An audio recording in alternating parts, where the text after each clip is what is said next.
Hi అండి, welcome back to our channel అమ్మ చేతి ప్రేమ. ఈరోజు మన ఛానల్లో మీరు చూడబోయే రెసిపీ వచ్చేసి రవ్వ లడ్డు. రవ్వ లడ్డు ఒక్కొక్కసారి మట్లు నవ్వులుతున్నప్పుడు పంటి కింద కరకరలాడుతూ రవ్వలా తగులుతూ ఒక్కొక్కసారి మట్లు గట్టిగా వచ్చేస్తాయి కదా. అలా కాకుండా రవ్వ లడ్డు చాలా సాఫ్ట్గా జ్యూసీగా ఎలా తయారు చేయాలో ఈరోజు అయితే నేను మీతో షేర్ చేస్తున్నాను. వీడియోని అయితే స్కిప్ చేయకుండా చివరి వరకు చూడండి. ఈవెన్ మీరు ఫస్ట్ టైం చేస్తున్న, వంట రాని వాళ్ళు చేస్తున్నా కూడా చాలా ఈజీగా చేసుకునే రెసిపీ అండి ఈ రవ్వ లడ్డు. నేను ఇక్కడ మీకోసం ఒకటి విరిపి చూపిస్తాను. చూస్తుంటేనే మనకు అర్థమవుతుంది కదా పైన టెక్స్చర్ అనేది ఎంత సాఫ్ట్గా ఉన్నదో. చూడండి, చాలా అంటే చాలా సాఫ్ట్గా, నోట్లో వేసుకోగానే అలా వెన్నలా కరిగిపోతుంది, అంత జ్యూసీగా ఉంటుంది. మరి ఇంకా ఏమాత్రం లేట్ చేయకుండా వీడియోని స్టార్ట్ చేసేద్దాము. ముందుగా నేను ఇక్కడ మిక్సీ జార్ తీసుకుని ఇక్కడ చూపిస్తున్నాను చూడండి. ఈ గ్లాస్తో అర గ్లాస్ వరకు ఇలా పంచదారను అయితే మిక్సీ పట్టుకుంటున్నాను. మనం రవ్వ లడ్డు కరెక్ట్గా చేయాలంటే క్వాంటిటీస్ అన్ని కరెక్ట్గా తీసుకోవాలి. మీరు గ్లాస్ కానీ కప్పు కానీ కొలతగా పెట్టుకుని అన్ని దాంతోనే కొలుచుకోవాలి. చూడండి, ఇందులోకి 4-5 యాలకులను కూడా తీసుకుని ఇలా మెత్తని పొడిలాగా మిక్సీ పట్టుకోవాలి. చూస్తున్నారు కదా, ఈ విధంగా చాలా అంటే చాలా ఫైన్ పౌడర్ కింద మిక్సీ పట్టుకోవాలి. ఇలా మిక్సీ పట్టుకున్న ఈ షుగర్ పౌడర్ని అయితే రెడీగా పక్కన ఉంచుకుందాం. ఇప్పుడు అడుగు మందంగా ఉన్న ప్యాన్ తీసుకుని దీనిలోకి 1/2 కప్పు వరకు నెయ్యిని వేసుకోవాలి. మనకి రవ్వ లడ్డుకి కొంచెం నెయ్యి ఎక్కువే పడుతుందండి. ఇలా నెయ్యి వేసుకుని ఈ నెయ్యి కొంచెం హీట్ అయిన తర్వాత డ్రై ఫ్రూట్స్ని అయితే వేపించుకోవాలి. మనకి రవ్వ లడ్డూకి ఎక్కువ డ్రై ఫ్రూట్స్ అవసరం లేదండి. అన్నీ కూడా 2 టేబుల్ స్పూన్స్ చొప్పున తీసుకోండి. ముందుగా అయితే బాదం, జీడిపప్పు ఇలా 2-3 నిమిషాల పాటు లో ఫ్లేమ్లో వేపించుకోవాలి. చూడండి, ఇవి ఈ విధంగా 70% వేగాక ఇప్పుడైతే కిస్మిస్ని యాడ్ చేసుకోవాలి. ఇలా కిస్మిస్ని కూడా యాడ్ చేశాక చూడండి, ఇలా పాపప్ అయ్యాక ఇప్పుడు వీటిని అయితే ఇంకా తీసేసుకోవచ్చు. మనకి ఇక్కడ నెయ్యి అన్నది మనం తీసుకున్న గ్లాసులో 1/2 కప్పు గ్లాసు నెయ్యి అయితే కరెక్ట్గా సరిపోతుందండి. ఇన్ కేస్ మీకు ఇంకొంచెం ఎక్కువ యాడ్ చేయాలనుకున్నా కూడా యాడ్ చేసుకోవచ్చు.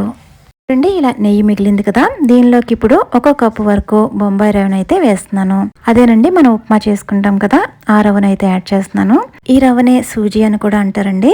చూడండి, ఈ రవ్వ వేపించేటప్పుడు ఫ్లేమ్ని అయితే లోలో ఉంచుకుని వేపించుకోవాలి.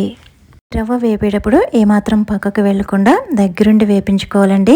ఈ రవ్వ కొంచెం మాడినా కూడా లడ్డు టేస్ట్ అనేది పూర్తిగా మారిపోతుందండి. అందువల్ల దగ్గరుండి చక్కగా ఇది బాగా వేగేంత వరకు కూడా ఇలా కలుపుతూ వేపించుకోవాలి. చూడండి, ఇది వేగడానికి కనీసం 6-7 నిమిషాల వరకు టైం అయితే పడుతుంది. చూడండి, ఇలా చక్కగా 6-7 నిమిషాల పాటు ఇలా లో ఫ్లేమ్లో వేగిన తర్వాత ఇప్పుడు దీనిలోకి కొబ్బరి తురుమును అయితే వేసుకోవాలి. నేను ఇక్కడ పచ్చి కొబ్బరిని యాడ్ చేస్తున్నానండి. ఇన్ కేస్ మీ దగ్గర ఎండు కొబ్బరి ఉన్నా కూడా యాడ్ చేసుకోవచ్చు. మనం తీసుకున్న గ్లాస్ ఉంది కదా, ఆ గ్లాస్తో 1/2 కప్పు వరకు కొబ్బరి వచ్చేటట్లు చూసుకుని అది యాడ్ చేసుకోండి. మనకి కొబ్బరికి బ్రౌన్ పార్ట్ ఉంటుంది కదా, అదైతే తీసేసి యాడ్ చేశాను. కొబ్బరిని చక్కగా చిన్న ముక్కల కింద కట్ చేసేసి మిక్సీ జార్లో వేసుకుంటే ఇలా తురుము కింద వచ్చేస్తుంది. ఇలా తురుముకున్న దీన్ని అయితే ఈ విధంగా యాడ్ చేసుకోవాలి.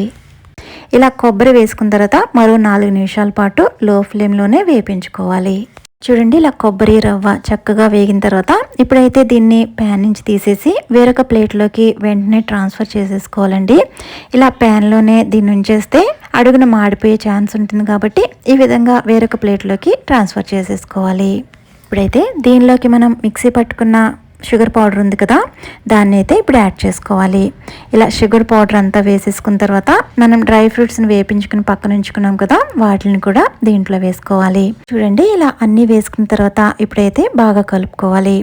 ఇవన్నీ కూడా బాగా కలిసేటట్టు కొంచెం గట్టిగా నలుపుతూ అయితే కలుపుకోవాలి.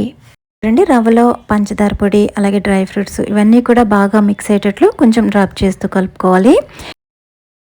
ఇలా బాగా కలుపుకున్న తర్వాత ఇప్పుడైతే పాలని యాడ్ చేసుకోవాలి. ఇక్కడ పాలు కూడా ఎక్కువ పట్టవండి. 1/2 కప్పులో సగం వరకు అయితే ఈ పాలు అయితే పడతాయి. ఇలా పాలని యాడ్ చేసేటప్పుడు ఒకేసారి ఎక్కువ వేసేయకుండా మనకి రవ్వకి ఎంతైతే పడతాయో అన్నీ చూసుకుంటూ వేసుకోవాలి. ఈ పాలు కూడా పచ్చివి కాదండి, కాచి చల్లార్చి కొంచెం వేడిగా ఉన్న పాలని యాడ్ చేసుకోవాలి. పాలని యాడ్ చేసిన తర్వాత రవ్వ కొంచెం ఈ విధంగా కొంచెం లూజ్ అవుతుందండి. చూడండి, ఈ మెజర్మెంట్ కప్ వచ్చేసి 1/2 కప్పుది. నాకు ఈ రవ్వ కలపడానికి సగం పాలే సరిపోయినాయి. మనం వేసిన ఈ గోరువెచ్చని పాలు రవ్వ పీల్చుకోవడానికి కొంచెం టైం పడుతుంది. అందువల్ల ఇలా బాగా కలుపుకున్న తర్వాత ఇదంతా కూడా ఇలా దగ్గరికి వచ్చేటట్లు చేసుకోవాలి. ఇలా చేసుకుని ఇప్పుడు పైన మూత పెట్టి 15 నిమిషాల పాటు ఈ రవ్వనైతే నాననివ్వాలి. చూడండి, నేను ఇక్కడ 15 నిమిషాల తర్వాత ఇప్పుడు మూత తీస్తున్నాను. రవ్వ అయితే ఈ విధంగా కొంచెం గట్టి పడుతుంది. మనం వేసిన పాలన్నీ పీల్చుకుని ఈ విధంగా కొంచెం గట్టిగా అవుతుంది. చూడండి, ఇప్పుడు లడ్డు చుట్టడానికి ఇది కన్సిస్టెన్సీ కరెక్ట్గా ఉందండి.